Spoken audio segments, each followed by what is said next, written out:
하나님은 여전히 여러분을 위해서 일하고 계심을 믿으시기를 바랍니다. 하나님은 여전히 여러분을 사랑하시고 여러분의 삶의 주인 되시고 여러분의 삶의 걸음걸음 한 걸음 한 걸음을 인도하시는 줄 믿습니다. 아멘도 안 하시는 분도 계시고 노멘 하시는 분도 계시는데 상황과 형편 바라보지 마시고 말씀이 우리에게 주시는 하나님께서 이러한 분이시라고 말씀하고 계시는 하나님의 말씀 믿으시고 아멘 하시기를 주님의 이름으로 축복합니다. IMF 이후에 한국 사회에 큰 변화가 있었습니다. 물론 여러 모양에서 변화가 있었고 여러 모습에서 새롭게 이전까지 인식하지 못했던 부분들이 새롭게 부각되어지는 면들이 많이 있었습니다. 그런데 특별히 가정적으로 들어가서 IMF가 우리에게 준 충격적인 도전이기도 하고 레슨이기도 한 부분이 있다면 그것은 매일매일 반복적으로 일하는 직장이 이렇게 소중한 것이구나 라고 하는 것에 대해서 우리가 함께 전 국민이 배웠습니다. 하루아침에 우리가 열심히 일하고 있던 이 일터에서 쫓겨날 수도 있구나, 회사가 문을 닫으면 어려워지면 이렇게 될 수도 있구나 충격으로 다가왔습니다. 그리고 동시에 그동안 잊혀져 있었던 아버지들의 존재가 새롭게 부각되어지는 기회가 되었습니다. 이전까지 아버지들은 아침에 눈 뜨면 사라지는 분들이셨고 하루 종일 어디에 가 계시는지 모르시는 분들이었고 잠자고 있을 때 슬그머니 들어오셔서 자고 있는 자녀들 잠시 물끄러미 쳐다보시고는 주무시다가 또 새벽이면 나가시는 분이었습니다. 자녀들에게 아버님은 그냥 밖에서 돈 벌어주시는 분들이었습니다. 실질적으로 어머니가 용돈을 주시고 어머니가 집안 살림 다 하시고 어머니가 자녀들 다 챙기시고 어머니가 다 사랑을 베푸시고 아버지는 있으면 좀 불편하고 그냥 없이 돈만 적당히 챙겨주시면 괜찮은 분으로 생각했습니다. 그런데 IMF 이후에 그 아버지들의 실상이 많이 드러났습니다. 어떻게 보면 가려 있었고 어떻게 보면 잊혀져 있었던 아버지들의 모습들이 수면 위로 쫙 올라왔습니다. 하루 종일 아버지들이 얼마나 힘들게 자녀들을 위해서 가정을 위해서 수고하고 일하고 애쓰는지가 밝혀졌습니다. 왜요? 아버지가 그렇게 했던 모습들이 끊어지면서 가정들이 힘들어지고 어려워지고 깨어지고 심지어 IMF로 인해서 자녀들이 이 집 저 집으로 흩어지고 자녀들이 고아원에까지 넘어가는 그런 일들이 벌어졌기 때문이죠. 아버지들이 아무 문제가 없는 것처럼 출근을 하는 것처럼 나가셨는데 회사에 출근할 수가 없습니다. 이미 구조조정을 통해서 회사에서 사직을 당했기 때문에. 그래서 그 아버지들이 어디에 갔습니까? 서울역 앞으로 갔습니다. 왜요? 거기에 점심이라도 주니까. 공원으로 가셨습니다. 하루 종일 시간을 보내셔야 되니까. PC방으로 갔습니다. 어떻게든지 다시 직장을 구해야 되니까. 그때만 해도 스마트폰이 이렇게 잘 되어 있지 않았을 때입니다. 그래서 스마트폰으로 직업을 구할 수가 없었습니다. 그래서 컴퓨터가 필요했고 인터넷이 되는 곳을 가야 했었습니다. PC방으로 다니셨습니다. 그리고 그것이 사회적인 이슈가 되고 그것이 사회 수면으로 크게 부각이 되어지는 사건이었습니다. 그 전까지 아버지들은 숨겨진, 잊혀진 존재였다가 그 일이 있고 난 이후에 아버지들의 아픔들, 아버지들의 고통들 점점 부각되어지는 소설들이 나오고 드라마가 나오고 영화들이 나왔습니다. 아버지들이 표현하진 않지만 그러나 그 아버지들의 사랑이 얼마나 크냐는 거죠. 그 아버지들 사랑이 여전히 유효하고 그 아픔과 수고가 얼마나 컸다라는 것이 새롭게 인식되어지는 시간이기도 했습니다. 이민사회는 아버지뿐 아니죠. 어머니들도 잊혀져 버렸죠. 아버지 어머니들이 같이 새벽같이 출근하시니까 우리 자녀들이 우리 부모님들에 대한 감사, 우리 부모님들이 무엇을 해줬는지에 대한 그런 모습들에 대해서 많이 약합니다. 그래서 섭섭해하고 문제를 일으키기도 하고 사고를 치기도 하고 빗나가기도 하고 많이 그랬습니다. 결국 시간이 지나면 다시 그 부모님들의 수고를 알게 되죠. 언제요? 철이 들면요. 여러분, 우리가 지금 성경을 통해서 아브라함의 인생을 쭉 살펴보고 있습니다. 아브라함이 정말 우리말로, 세상말로 철이 들었습니다. 이제 아브라함이 완전히 바뀌었습니다. 하나님께서 요구하시는 온전한 순종의 제사를 드리라 했을 때에 자기의 아들, 하나밖에 없는 아들 이삭까지도 하나님께 드리고, 이삭을 향해서 칼을 높이 드는 그 순간 오히려 자기를 향해 칼을 높이 드는 순간이라고 말씀드렸습니다. 자기를 드리는, 자식을 드리는 귀한 헌신과 희생으로 하나님 앞에 모든 것을 드릴 수 있는 그런 사람으로 바뀌었습니다. 철이 들었습니다. 여러분, 우리가 이전의 아브라함의 모습을 보면 아브라함은 하나님께서 나를 부르셨지만 하나님께서 내 인생에 한 번씩 나타나셔서 방향을 제시하시고 이쪽 저쪽으로 이끌어 가시는 하나님이라고 아브라함은 그렇게 생각했을 거예요. 그렇죠? 아브라함을 75세에 부르고 난 이후에 아브라함이 100세에 이삭을 낳고, 그리고 117, 그죠? 이삭이 한 16, 17대에 지금 모리아산에 제사가 드려졌다고 보면 116, 117세가 될 때까지 하나님께서는 아브라함의 인생에 한 번씩 나타나셔서 하나님의 뜻을 보여주시고 방향을 제시하시는 분으로 알고 있었을지도 모른다는 거예요. 여러분, 우리가 그렇게 알고 있지 않습니까? 오늘도 제가 시작하면서 하나님께서 여러분 여전히 사랑하십니다. 하나님께서 여전히 여러분을 위해서 일하고 계십니다. 그런데 한 3분의 1 정도 아멘하고 3분의 2는 노멘입니다. 반응이 없습니다. 왜요? 상황과 환경을 보면 그렇지 않다는 거예요. 여전히 내 삶은 얽힌 실타래처럼 꼬여 있고요, 내 삶에 끝이 안 보이는 어려움이 있고, 사업적으로, 경제적으로, 직장적으로 어렵고요, 자녀들이 문제가 있고, 건강이 좋지 못하고, 또 주변에 모든 인간관계가 꼭 원수들이 나를 애워싸고 나를 공격하는 것처럼 외롭고 힘들고 왕따 당하는 것 같고 섭섭하고 속상하고 우리 속에 분이 치밀어 오르고 하는 그런 모습들이 우리의 환경에 처해져 있기 때문에 하나님이 어떻게 내 삶에 여전히 사랑하고 계시고 역사하고 계신다라고 고백할 수 있느냐라고 말할지 모릅니다. 아브라함 인생도 어쩌면 그랬을지도 모릅니다. 하나님 나를 부르셨는데, 부르시고 나서 가나안으로 보내시고 나서 그 다음에 어쩌면 이렇게 대책이 없으시지? 내가 대책을 세워야 되겠구나 해서 아브라함이 하나님이 하실 것들에 대한 기대를 접기 시작합니다. 그리고 자기가 알아서 일합니다. 알아서 결정합니다. 우리 집에서 길리운 다메섹 사람 엘리에셀을 내가 후계자로 삼아야 되겠다. 내가 자녀로 삼고 그에게 다 상속을 해야 되겠다라고 결정을 합니다. 그때 하나님이 나타나셔서 아니다라고 방향을 트시죠. 아브라함의 인생에 아브라함은 그렇게 하나님이 역사하시는 줄 알고 있었을 것입니다. 내가 틀렸으니까 하나님 나타나셨구나. 시간이 지납니다.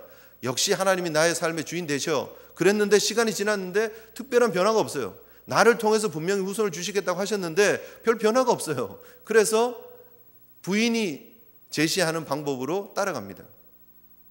사라가 주는 하갈과 함께 동침하면서 이스마엘이 태어나게 합니다. 그런데 하나님은 그 방법이 아니라 하십니다. 그때 하나님이 나타나십니다. 인간적인 방법으로 하려고 그럴 때에 하나님께서 나타나셔서 그게 아니다라고 말씀하십니다. 그리고 나중에 아브라함이 99세 때에 하나님께서 다시 나타나셔서 하나님께서 내년 이맘쯤에 너에게 자녀가 있을 것이라고 말씀을 해주십니다. 자, 여러분 보십시오. 거의 얼추 한 10년 주기로 하나님이 한 번씩 나타나셔서 아브라함 인생에 개입하시는 것처럼 보입니다. 이삭이 태어나고 저질된 사건이 있고 나서 이스마엘을 내어 쫓고, 그리고 나서 하나님께서 모리아 산에서 자녀를 바치라 그랬을 때 한 12년 13년이 또 지났습니다.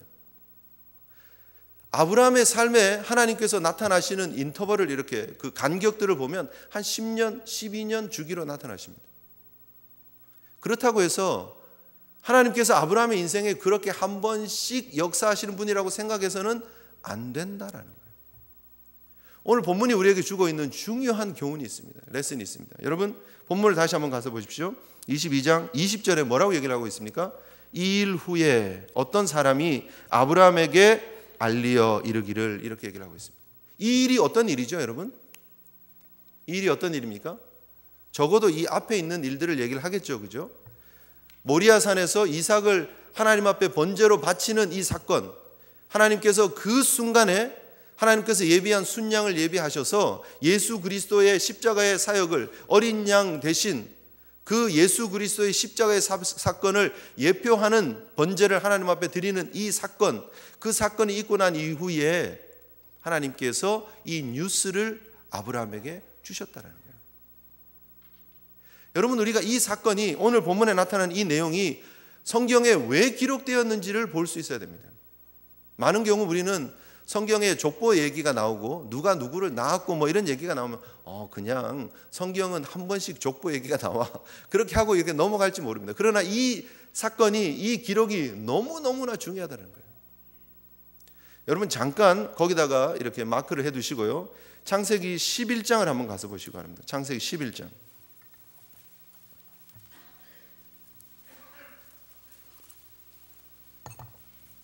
창세기 11장에 가서 저희가 1절부터 9절까지의 말씀을 통해서 바벨 사건을 함께 공부를 했습니다. 그런데 저희가 스킵을 한 부분이 있었는데 10절부터 32절까지 내용을 스킵을 하고 바로 아브라함을 부르시는 12장으로 넘어갔었습니다. 기억나십니까? 왜 넘어갔느냐? 오늘 본문하고 연결해서 함께 보기를 원하는 것입니다. 성경이 여러분 기록되어진 목적이 무엇입니까? 지금 모세 오경을 통해서 이스라엘 백성들에게 지금 보여주고자 하는 성경의 메시지는 과연 무엇입니까? 여러분, 성경을 통해서 무엇을 보십니까? 하나님이 나를 어떻게 도와주시고 하나님이 나를 어떻게 위로하시고 하나님께서 나를 어떻게 복 주실까에 대한 메시지를 보기 위해서 성경을 보시면 포인트가 틀린 겁니다. 성경이 우리에게 주고 있는 가장 분명한 메시지는요, 하나님께서 어떻게 구속 사역을 이루어 가시는가, 하나님께서 계획하신 구원의 계획을 어떻게 하나님께서 완성시켜 가시는가에 대한 기록이 성경에 분명히 나와 있다는 거예요. 그러면 지금 11장 10절부터 나타나고 있는 이 족보, 셈의 족보의 기록과 오늘 본문 22장 20절 이하에 나홀이 자녀를 낳았다는 이런 기록들이 다 의미를 가지고 기록되어진 부분이라는 거예요. 구약 성경이 기록되어질 당시에 성경을 기록하는 그 짐승의 가죽은 엄청 비쌌다 그랬습니다. 그거를 정리를 해서 이 두루마리로 만들어야 되고 이 내용들을 일일이 필사를 해야 되고 옮겨야 됩니다. 사람 손으로 옮겨야 됩니다. 특수 잉크를 준비를 하고요. 얼마나 어려운 건데 이런 내용들이 별 의미가 없다면 성경에 왜 기록이 되겠습니까? 하나님께서 왜 이런 의미 없는 기록을 성경에 기록하라고 그랬겠습니까? 분명히 의미가 있다는 거예요. 왜 기록됐습니까? 중요하니까. 중요하니까요. 자, 하나님의 구속사적인 역사에서 보면 노아의 홍수 이후에 하나님께서 모든 민족을 흩으시는 중에서 하나님의 관심이 어디에 가 있었느냐 하면 셈의 후예에 가 있었다는 거예요. 그것이 11장 10절 이후의 내용입니다.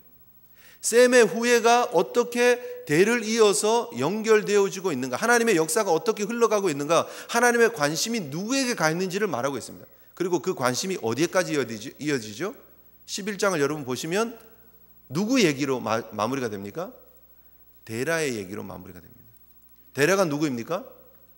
아브라함의 아버지입니다. 갈대아 우르에 살고 있던 아브라함의 아버지가 세 자녀를 낳습니다. 아브라함을 낳고 하란을 낳고 나홀을 낳습니다. 그런데 이 하란은 갈대아 우르에서 일찍 죽습니다. 그리고 아브라함과 나홀 두 형제가 있었는데 그 형제를 두고 형제 중에서 데라가 아브라함과 아브라함의 부인 사레와 그리고 하란의 아들 롯을 데리고 갈대아 우르에서 하란 지역으로 이주를 해갑니다. 같은 메소포타미아 지역이지만 티그리스 유프라데스 강 근처 문명이 발달한 갈대아 우르 지역에서 하란으로 이주를 해갑니다. 그 이야기가 11장에 나오는 거예요. 그 중에서 하나님께서 아브라함을 다시 만나시고 부르셔서 약속의 땅 가나안으로 부르시는 내용이 12장에서 연결되어지는 것입니다.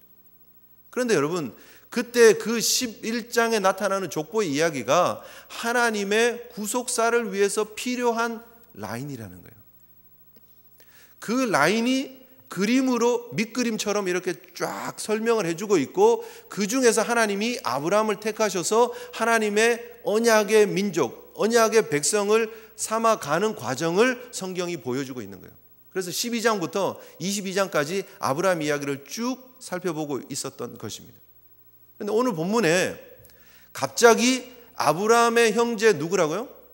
나홀의 밀가와 결혼을 해서 자녀를 낳았던 이야기가 쭉 나타나고 있습니다. 그리고 거기에 중요한 인물이 나옵니다. 누가 나오죠? 리브가가 나옵니다. 리브가가 나옵니다. 오늘 본문을 여러분 22장으로 다시 가셔서 보시면 여기에서 하나님께서 왜 이 족보 얘기를 하고 있는가, 왜 자녀 낳은 얘기를 하고 있는가 하는 거예요. 그것이 바로 부두엘이라고 하는 사람이 리브가를 낳았다는 거예요. 이 부두엘이 나중에 야곱의 장인인 라반을 낳았다는 거예요. 리브가와 라반이 오누이로서 부두엘의 자녀로 태어났다는 거예요. 그 배경을, 밑그림을 지금 그려주고 있는 거예요. 왜 이것이 중요하냐? 하나님의 언약 백성을 만들어가는, 하나님의 혈통의 순수성을 유지해 나가는 하나님의 언약의 성취에 있어서 너무나 중요한 포인트이기 때문이에요. 자, 여러분, 본문 우리가 오늘 읽은 본문 아닙니다만 조금 위로 가셔서 17절 다시 한번 보시겠습니다. 22장 17절 18절 같이 한번 읽겠습니다. 시작. 내가 내게 큰 복을 주고 내 씨가 크게 번성하여 하늘의 별과 같고 바닷가의 모래와 같게 하리니 내 씨가 그 대적의 성문을 차지하리라. 또 내 씨로 말미암아 천하 만민이 복을 받으리니. 자, 보세요. 하나님이 아브라함에게 주고 있는 약속의 핵심이 뭐죠? 오늘 본문의 표현을 얘기를 하면 17절 우리가 읽은 내용으로 보면 뭐죠? 씨예요. 씨. 자손. 하나님이 가장 소중하게 여기시는 게 뭐냐면 씨예요. 씨. 이 아브라함의 씨를 통해서 하나님이 큰 민족이 복받게 하시겠다라는 거예요. 하나님의 계획이었어요. 처음부터. 창세기 12장에 하나님께서 아브라함을 부르실 때부터 하나님의 관심은 아브라함과 아브라함의 씨였어요. 그런데 그 씨의 역사를 하나님께서 여기까지 이끌어 오셨고, 불가능한 아브라함에게 이삭을 태어나게 하셨고, 그 이삭을 하나님 앞에 드리는 순간까지도 하나님께서는 그 씨를 통해서 복을 주실 계획을 하고 계셨어요. 그것이 예수님을 나타낸다 그랬어요. 그죠? 그 씨가 하나님의 은혜 가운데 유지되어지는 것은 너무나 소중한 구속사에 있어서 너무너무나 중요한 부분이라는 거죠. 그런데 그 일을 누가 하고 계신다고요? 하나님이 하고 계신다는 것입니다. 별 반응도 없고 감동도 없으신데 너무너무나 중요한 부분입니다. 하나님께서 이 이삭이 아무나 만나서 결혼하고 씨를 펼쳐나가는 것을 하나님은 원치 않으셨어요. 하나님은 하나님의 소중한 씨앗이 하나님의 약속의 가문을 통해서 이어지기를 원하셨어요. 그래서 뜬금없이 갑자기 나홀의 얘기가 나오는 거예요. 그런데 여러분 잘 생각해 보세요. 하나님께서 아브라함을 부르시고 아브라함에게 복 주시겠다고 하셨습니다. 씨도 주고 땅도 주겠다 그랬습니다. 그런데 그 씨 얘기, 땅 얘기가 이제 앞으로 계속해서 23장, 24장을 통해서 계속해서 나올 이야기예요. 그게 너무너무나 소중한 중요한 부분입니다. 그런데 하나님께서 아브라함을 부르시고 나서 하나님께서 아브라함에게 복 주시겠다고 하신 그 내용들을 아브라함 한 사람을 통해서 이루어가고 계시고 있는 것으로 끝나는 게 아니라 하나님께서는 그 아브라함을 통해서 이루시는 역사를 위해서 다른 모든 상황을 함께 이루어가고 계신다는 것입니다. 믿으십니까? 하나님이 우리의 삶을 부르셨어요. 하나님 우리의 삶에 역사하세요. 우리 한 사람만 부르시는 것이 아니라 우리의 삶 주변의 모든 상황을 주장하고 계시고 인도하고 계시고 섭리하고 계시는 줄 믿습니다. 아브라함이 이주를 해 갈 때 갈대아 우르에서 하란으로 갈 때 데라 아버지하고 자기 와이프하고 자기 조카하고 같이 갔어요. 근데 나홀은 안 갔어요. 나홀은 갈대아 우르에 머물러 있었어요. 그것으로 끝난 잊혀진 인물이었어요. 그런데 하나님께서 지금 아브라함이 하나님 앞에 온전한 믿음의 제사를 드릴 수 있는 믿음의 순간까지 하나님이 이끌어 주셨는데 그 와중에 하나님께서 나홀을 움직여 주셨어요. 나홀을 갈대아 우르에서 하란으로 이주시키셨어요. 그리고 그 하란 땅에 나홀성이 생기게 하세요. 그리고 이 나홀이 자녀를 낳는데 이름을 부두엘이라고 하는 거예요. 부두엘의 이름이 뜻이 뭐냐면 하나님께 속한 사람이라는 거예요. 분명히 데라가 떠나고 아브라함이 떠나고 그리고 그 아브라함의 와이프가 떠날 때 나홀은 나는 안 가겠습니다. 나는 여기 머물겠습니다. 했었던 것 같아요. 그런데 하나님께서 그 나홀을 움직여 주셨어요. 나홀에게 역사하셨어요. 그리고 그 나홀을 준비시키세요. 왜요? 리브가가 있어야 되니까. 라헬이 있어야 되고 레아가 있어야 되니까. 하나님의 선민, 하나님의 택한 백성들을 이루어 가시는 하나님의 역사를 이루기 위해서 나홀성이 준비되어야 되고, 나홀성에서 부두엘이 태어나야 되고, 부두엘을 통해서 리브가가 태어나야 되고, 리브가를 라반을 통해서 레아가 태어나고 라헬이 태어나야 된다니까요. 그래야 하나님의 역사가 이루어지는, 이삭의 배필이 준비되어지고 야곱의 배필이 준비되어지는 사건이 일어난다니까요. 그래서 하나님께서 이 일을 함께 오케스트레이트 해 가시는 거예요. 함께 역사해 나가시고 계시는 거예요. 아직도 반응이 없으신 분이 한 분 계시네요. 얼마나 중요한 사실인지 모릅니다, 여러분. 하나님께서 우리 인생의 주인 되신다는 사실을 우리가 너무 피상적으로 알고 있어요. 하나님이 우리에게 복 주시면, 하나님께서 우리에게 은혜 주시면, 여러분 우리가 그런 표현들 많이 쓰잖아요. 하나님 복 주셔서 하나님의 은혜였다고. 하나님의 은혜여서 내가 좋은 직장을 얻고, 하나님의 은혜여서 하나님 복 주셔서 내가 좋은 집 샀고, 하나님의 은혜여서 내가 항상 하나님의 은혜는 좋은 걸로만 연결하려고 그래요. 그게 아니면 은혜도 아니고 복도 아니에요. 힘들고 어렵게 살면 하나님의 복과 무관한 삶이에요. 하나님이 내 인생에 개입하고 간섭하지 않는 삶처럼 생각하고 낙심하고 한숨 짓고 불평하면서 산다는 거예요. 그러나 아브라함의 인생, 그 하나님이 부르신 이후부터, 아니 이미 부르시기 이전에서부터 하나님은 아브라함을 잊으신 적이 한 번도 없었어요. 하나님은 계속해서 그 구속의 사역을 완성시켜 가시기 위해서 하나님은 여전히 열심히 일하시고 계시는 하나님이었음을 믿으시기를 바랍니다. 성경이 그걸 보여주기를 원하는 거예요. 하나님은 이삭의 배필을 준비시켜주고 계셨어요. 하나님은 그 구속의 역사를 완성시키기 위해서, 그 순수성을 유지하기 위해서 하나님이 그 사건을 준비시켜주고 계셨다라는 것이죠. 너무너무나 놀랍고 귀한 하나님의 은혜인 줄 믿습니다. 여러분, 우리의 삶에 우연히 어쩌다가 한 번씩 벌어지는 사건이라고 생각하지 말자라는 거예요. 매일매일 일상은 의미 없는 삶이고 힘들고 어렵고 괴롭고 짜증나는데, 한 번씩 하나님이 은혜 주셔서 그냥 숨통 좀 트이게 하시고, 그리고는 어렵고 힘든 삶을 살고, 내가 왜 이민자로 미국에 와 있는지도 모르겠고, 우리 자녀를 키우기는 하는데 우리 자녀들 앞길도 잘 안 보이는 것 같고, 답답하고 힘들고 어렵고, 하나님은 우리의 삶을 관심을 두시지 않는 것처럼 생각하고 있지는 않느냐 하는 거예요.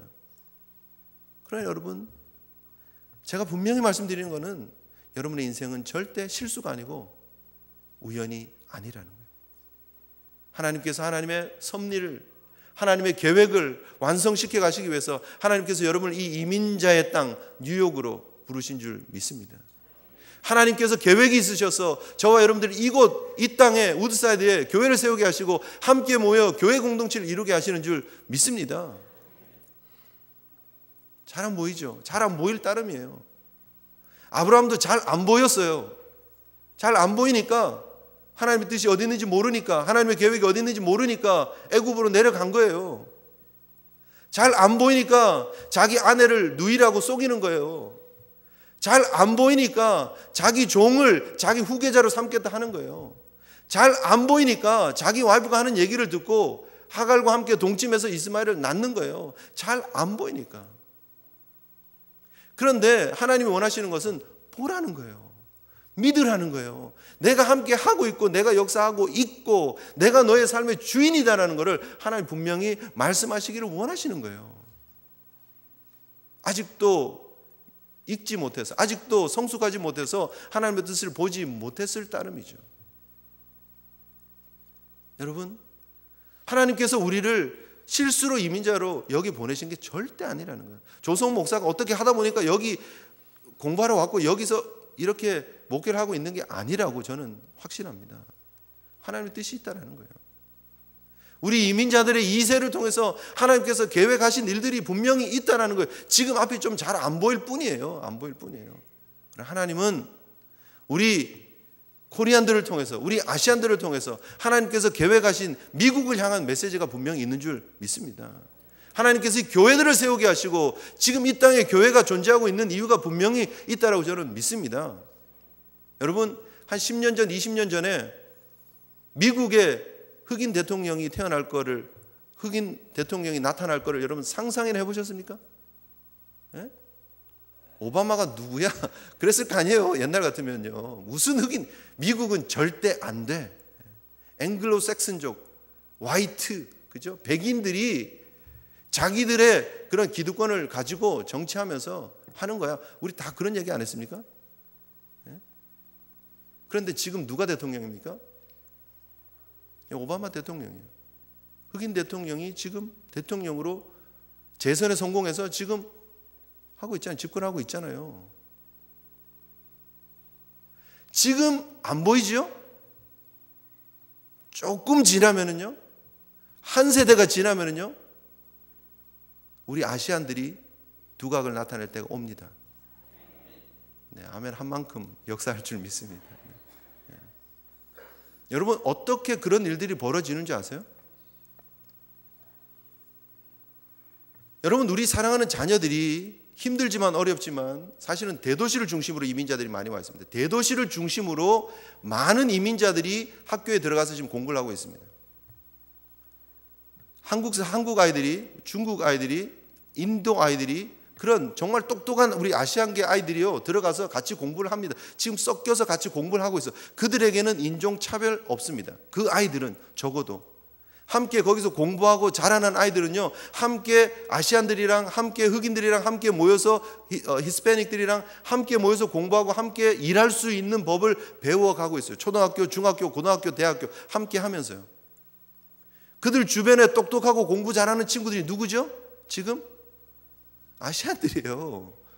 아시안들이 공부 잘하고 똑똑해요. 그들이 나중에 높은 자리에 올라갔어요. 괜찮은 자리에 갔어요. 직장이든 정치계든 높은 자리에 갔어요. 누구랑 일하고 싶겠어요? 머리 팍팍 돌아가는 친구들, 그때 같이 나랑 공부했던 친구, 나랑 친한 친구 데리고 와서 일한다니까요. 그런 날이 온다니까요. 그게 지금 우리 2세대를 통해서 당장 일어나지 않으면요, 그 다음 세대를 통해서 일어날 수 있습니다.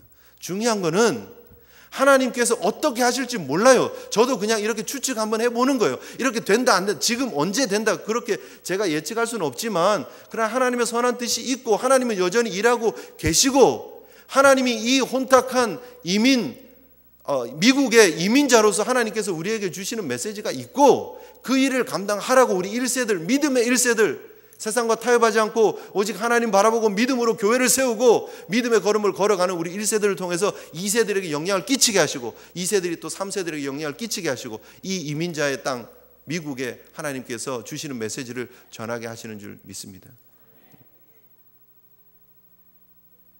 된다니까요. 바뀔 수 있습니다. 안 보이니까 답답한 거예요. 그래, 안 보인다고 답답해하지 마세요. 하나님을 향한 믿음으로 하나님을 보시면 됩니다. 자, 오늘 본문으로 다시 돌아가겠습니다.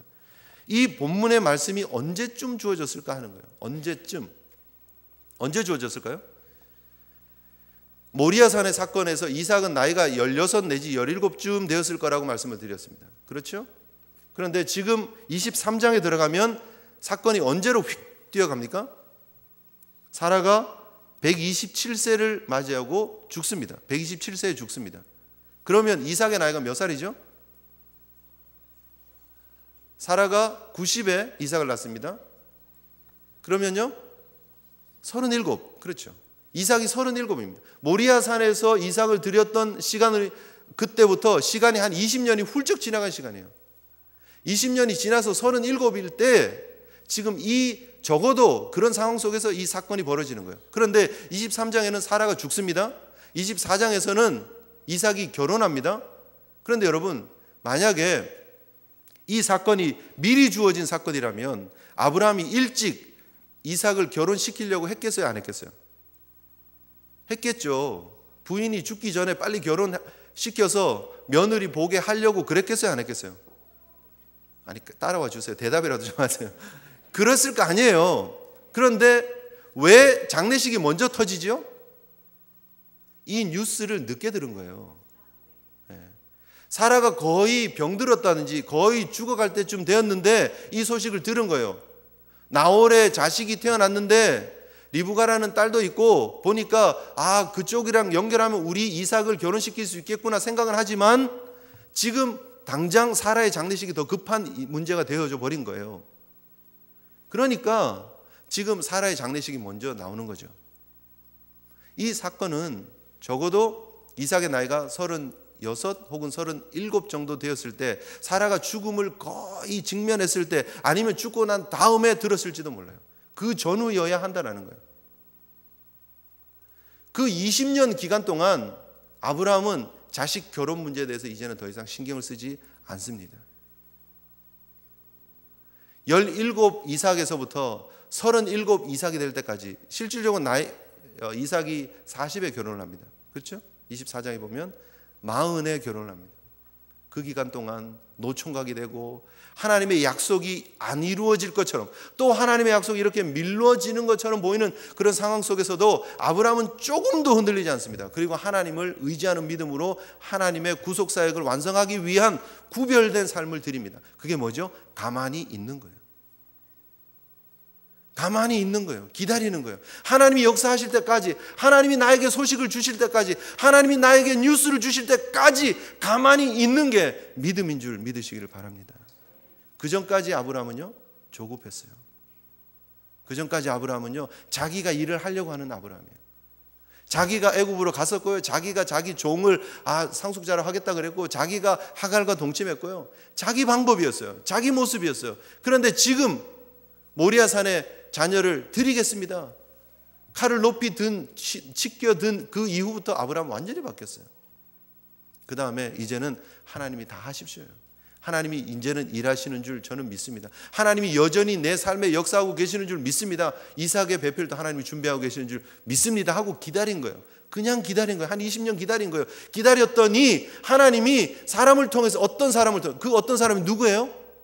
하나님이 부르시고 쓰시고자 했던 그 어떤 사람이에요. 그 시점에 그 하나님이 준비시킨 사람을 통해서 그 소문이 들리게 하시더라는 거예요. 할렐루야 아닙니까? 하나님이 여전히 우리의 삶에 그리 역사하시는 줄 믿으시기 바랍니다. 하나님 우리를 모른 척하고 계시지 않으세요. 자식 나이가 17 지나 20, 25, 30, 35, 아이고 언제 이 아들 장가 보내나, 우리 와이프는 이제 점점 기력이 쇠하고 죽어가려고 그러는데 언제 결혼하지? 여러분 우리 부모의 마음 그렇죠? 장가 못 가고 있는 우리 자녀들 보면 마음이 막 급하잖아요. 그래서 막 어떻게든지 막 좋은 사람 만나게 해달라고, 저만 보면 목사님 좋은 사람 좀 소개해 주세요. 제가 얼마나 스트레스 받는지 아세요? 좋은 사람 찾느라고. 네. 심지어 여러분 저기 멀리 선교지에서요, 딸 사진입니다 하고 보내요. 그 부모의 마음이에요. 어떤 선교사님이 저한테 딸 사진을 보내면서 제 딸입니다, 무슨 직업을 가지고 있습니다, 좋은 사람 좀 소개시켜 주세요 하고 이렇게 막 보냅니다. 그래서 제가 아니 이렇게 사진을 막 돌리셔도 되나요 하고. 그게 부모의 마음이에요. 나이는 찾는데 결혼하지 못하면, 그죠? 그런데 아브라함이라고 달랐겠습니까? 아브라함의 마음이 조급하지 않았겠습니까? 그런데 아브라함은 이젠 변했어요. 자식 나이가 37이 되어도 흔들리지 않습니다. 이 소식이 하나님으로부터 들려올 때까지 변함없이 하나님의 은혜를, 하나님의 역사하심을 믿고 있는 거예요. 여러분 우리가 하나님의 역사하심을 믿는다면 하나님 주신 평안과 은혜의 담대함을 가지고 기다리는 거예요. 조급해하지 마십시오. 불안해하지 마십시오. 하나님은 여전히 데라의 가문을 준비시켰고, 셈의 후손을 통해서 데라의 가문을 창세기 11장을 통해서 준비시켜 주셨고요, 창세기 22장 20절 이하에 하나님께서 하나님의 언약을 이루시기 위해서, 그 씨를 이루시기 위해서, 씨를 통한 하나님의 축복을 이루시기 위해서 하나님께서 나홀을 하란으로 이주시키시고, 하란에서 나홀의 후손들을 통해서 하나님이 준비한 며느리감을 준비시켜 두셨다는 거예요. 절대 하나님은 실수하는 하나님이 아니라는 거예요. 우리의 삶에 하나님 그리 역사하시는 줄 믿으시고 오늘도 그 하나님 앞에 여러분의 삶을 드리시기를 소원합니다. 염려하지 말고 불안해하지 마시고 조급해하지 마시고 내가 뭔가 하려고 하지 마시고 기다리세요. 기다리세요. 하나님이 하신다니까요. 하나님이 좋은 사람 준비시켜 놓으시고, 하나님께서 좋은 길을 열어두시고, 하나님께서 여러분 자녀들을 향한 계획들을 이루어 주시고, 지금 당장 안 보이면 기다리세요. 우리가 우리 자녀들을 엄밀히 말해서 미국 사회 속에 주류로 쫙 들어가게 하기는 좀 어렵습니다. 왜요? 우리는 아직도 한국적인 문화, 한국적인 배경들을 많이 갖고 있기 때문에. 그러나 우리 2세들은요 3세들을 그렇게 키울 수 있습니다. 중요한 거는 믿음만 심어주세요. 신앙만 심어주세요. 교회를 떠나지 않게만 해주세요. 그러면 우리 2세가 3세를 훈련시키고 그 3세들이 저는 된다고 봅니다. 머리 똑똑하고 공부 잘하는 친구들이 옆에 다 아시안들이었고 괜찮은 친구들이었는데 그 친구들을 다 모른 척하고 자기들끼리만 모여서 정치하고 자기들끼리만 모여서 사업하고 그러겠습니까? 안 그래요. 좋은 사람 있는데 같이 일하자 그러죠. 지금 이 시간에 우리가 여러분 백악관에 누가 뭐 참모로 들어갔다 뭐 부장 뭐 차관이 됐다 이러면은 막 와 이러죠. 이제 조금 지나 보십시오. 이제 막 수두룩 뻑뻑하게 들어갈 겁니다. 이제 뉴스거리도 안 됩니다. 이제 당연하지. 우리가 안 하면 누가 해? 이런 일이 될 줄 믿습니다. 네. 웃지 마시고 된다니까요. 네. 뉴스에 뭐 그런 거까지 다 내냐고. 그렇게 내면 뉴스 면을 막 50면 70면 만들어야 된다. 이제 그럴 날이 온다라는 거예요. 하나님의 신실하심은 여전히 저와 여러분을 향해서도 유효합니다.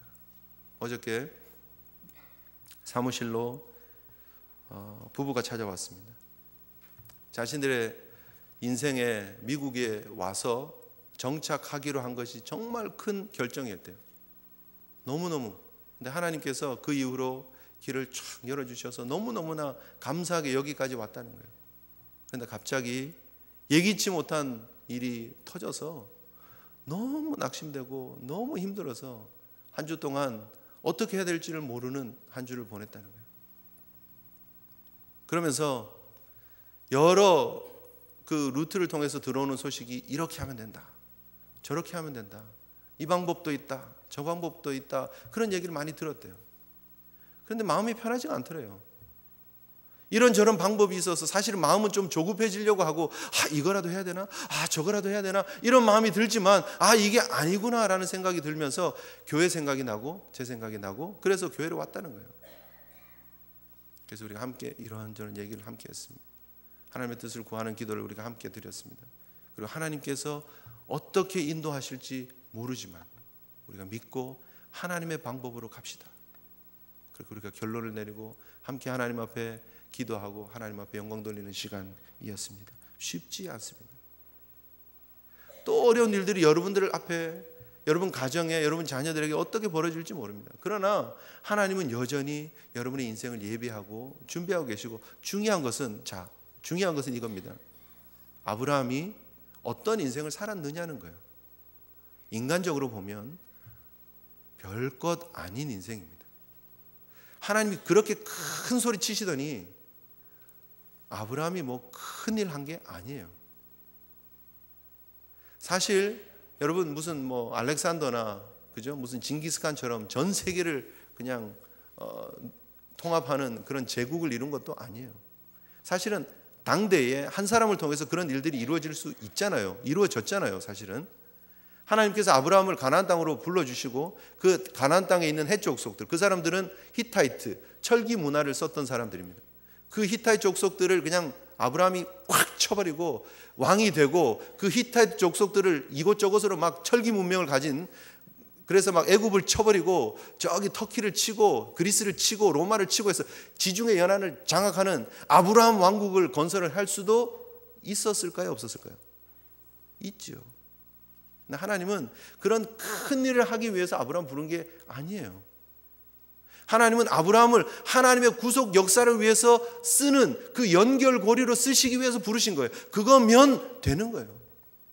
아브라함이 죽을 때 결국 남은 게 뭐 있었어요? 막벨라 굴 하나, 자기 와이프 장사 지낸 그 굴 하나 딱 남았습니다. 그리고 이삭 딱 남았어요. 리브가하고 결혼한 거 모습 딱 보고 그게 다예요. 물론 첩을 통해서 낳은 소생들이 좀 있습니다만 결국 나중에 그거 다 정리를 하니까 아브라함에게 남은 거는 굴 하나, 이삭 하나예요. 끝. 인생적으로 보면은요 큰일 했다고 말할 수 없습니다. 그런데 그의 후손들이 얼마나 큰 축복을 누리고 있습니다. 여러분, 우리가 인생의 성공이다 실패다는 우리가 결정짓는 게 아닌 줄 믿습니다. 하나님이 우리 인생의 주인이시고 하나님이 우리의 인생에 판단하시는 분이라는 거예요. 하나님께서 저와 여러분들의 인생을 보실 때 잘했다, 내가 너 쓰려고 할 때 너는 힘 빼고 나의 뜻을 따라줬구나, 감사하다, 고맙다 할 수 있는 그런 하나님의 사람들 되시기를 주님 이름으로 축복합니다. 우리가 이민자로 와서 여기서 지금 한 생에 살면서 내가 30년 살았는데 40년 살았는데 뭔가 보이지 않는다, 뭔가 해놓은 게 없다, 답답해하지 마세요. 하나님이 여러분을 통해서 계획하신 일들이 있고 하나님이 이미 지금 이루어 가고 계시는 줄 믿으시기를 바랍니다. 오늘 하나님이 우리를 향해 도전하십니다. 하나님 나라를 위해서 나의 계획, 나의 목표, 나의 비전, 나의 욕망 십자가 앞에 내려놓으라고, 그리고 하나님 나라를 위해서 동력하면서 자기를 부인하면서 십자가를 지고 나를 따르라고 말씀하고 계십니다. 하나님 앞에 여러분 자신을 내려놓고 하나님의 신실하심 의지하고 믿음으로 걸어가시는 저와 여러분 되시기를 주님 이름으로 축복합니다. 함께 우리가 다짐하면서 하나님 앞에 기도했으면 좋겠습니다.